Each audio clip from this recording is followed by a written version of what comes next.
a man walks onto the stage. He pulls out his gun, aiming it at the pianist, intent on killing her.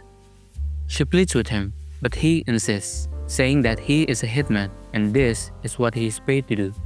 But before he can shoot, another shot distracts him. Several people suddenly came out of the door near the stage. He falls down and succumbs to his wound.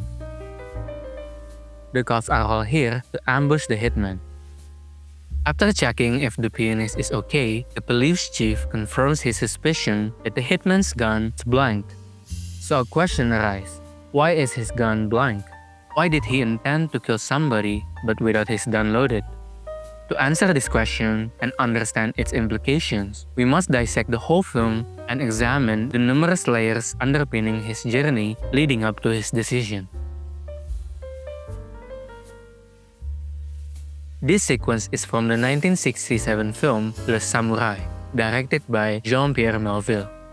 The sequence occurs at the end of the film, where Jeff Costello, the hitman in the sequence, who is also our main protagonist, who has been through a lot of life-altering events in the last 48 hours, including failed assassinations on him, multiple run-ins and escape from the police, confrontation with his lover, and several killings, decides to resolve all his problem by killing the pianist at the sequence before. This all leads to the question, why isn't his gun loaded? There's a simple and short answer to his reasoning, and there's a long and detailed answer. So if you're a bit impatient, let me tell you the short and simple answer to why he didn't load his gun. It's because he didn't actually intend to kill her. I know it sounds counterintuitive. Why even point a gun at somebody when he didn't even want to kill the person? He also threatened to kill the pianist before, saying that he is a hitman and it's his job to kill. But why do you say that when you don't actually want to kill somebody? I know this sounds strange, but this is truly the answer. You see, Jeff Costello was a unique hitman. In his work and life, he coasted through them with the code of a samurai. He has rituals, and he has a system. He always does things by his design and order, and there's no swerving away from it. But then things started to disarray when his latest hit was botched, as he left an eyewitness alive who happened to be the pianist. Expecting her to identify him during the investigation with the police, she actually purposefully picked someone else instead of him. This confusing choice sends him on an unpredictable chase to find out why she didn't identify him and what plot is actually happening with him that he didn't know. This chase ends with the sequence in question, where Jeff Costello is there to actually find the reason why she is behaving so mysteriously, not to actually assassinate her. So we know that Jeff didn't actually want to kill the pianist. Instead, he wants to find out what is actually happening, what kind of plot he has unknowingly entered into, and what she actually knows. But if that's so, then why didn't he just, corner her somewhere more secluded than the club to ask her, or even kidnap her to interrogate her? Why did he have to do it in the club? And again, why would he even bring a gun when he didn't actually want to kill her? Is it to bluff her into answering? He knows that people can mistake his motives, right? Why did he think doing this in front of all these people was the perfect way to find the answers? Well, his action actually makes sense. This whole thing of mugging the pianist with a blank gun and getting shot by the police was actually all a part of a plan made by him, and it went perfectly. For the sentence before to make sense to you guys, we must turn to the long and detailed answer.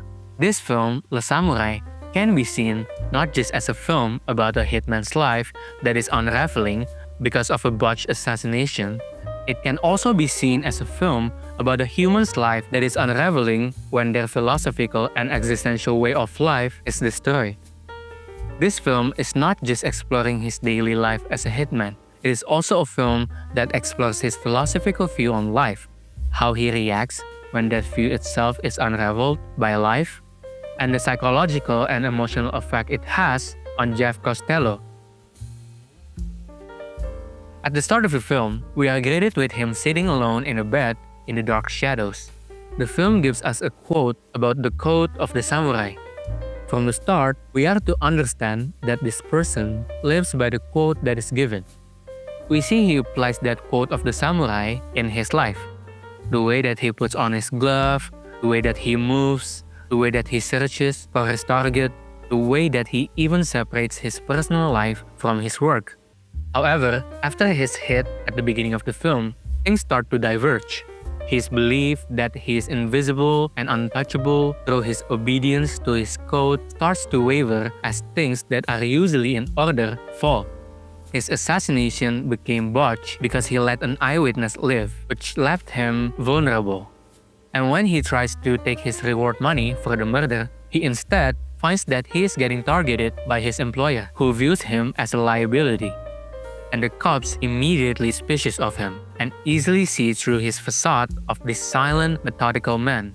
Although he tried to keep this mask of a calm and composed killer while tracking down the murder witness, it's getting more and more obvious to him and us that he has no idea what is happening or what will happen. The police bugged his apartment and kept appearing whenever he was out. His employer, who previously attempted to kill him, suddenly appeared and cornered him. And despite what he and we thought would happen, the employer didn't kill him, instead paying him the fee from the previous hit as well as giving him a new job. And the murder witness of his previous hit, who is the pianist from the club, left him cold without an answer as to who her boss is. In short, everybody seems always to be one step ahead of him and controlling his life, and there's nothing he can do. At this point in the film, it's starting to dawn on him that how hard he tried to figure life out or attempt to predict the world, there's always some disorder that he cannot account for. And whenever he tries to understand them or he tries to get rid or get the better of them, they're always one step ahead of him in any form. Either it's the police, or his employer, or the employer's goons, or even a pianist. Any form. And this makes him realize that the code he abides by and lives with does not in fact help him through this life. And Jeff Costello realized that he is stuck with two options, either continuing his dedication and obedience to the samurai code and remain stuck helplessly within other people's plot, or accepting that life has overcome him and his beliefs are faulty, which in turn helps him to break out of his helpless situation and live. So what did he choose? Well, kinda both. Near the end of the film, he says goodbye to his lover and says everything is going to be okay. Something that can be interpreted as a reflection of his new personality with his new motives and desires. As the film continues, he finds and kills the boss of his employer. Then he comes back to the club where the pianist works, pulls out his glove in front of everybody, directly the opposite of what he did in the past, which also can be interpreted as abandonment of his old way. Then the scene continues as we previously watched. And when the police chief saw his blank gun, it was the last definitive symbol of his acknowledgement of life's undefined meaning and uncontrollable nature. Jeff Costello knows loading the gun or shooting it won't give him an answer. In fact, it will spiral him more into confusion. But his blank gun also revealed his purposeful intention of getting killed. It doesn't make sense that a seasoned killer would put on his glove and threaten somebody with a pistol in front of everybody. So he does this because he wants to get caught by everyone and be killed. One of the most famous quotes of a samurai is Bushido. It is a quote that says a samurai would rather end their life than lose their honor. This quote tells the ending of Jeff Costello perfectly. He knows that the world has conquered him and his code of samurai has been leading him to his downfall. But through his acceptance of the fact, at least he wants to go out of his life through his beliefs and what he has dedicated his life to. So in the end, the blank gun is a symbol of his acceptance of life and his existential resignation, and also his continued obedience to his belief in the code of the samurai.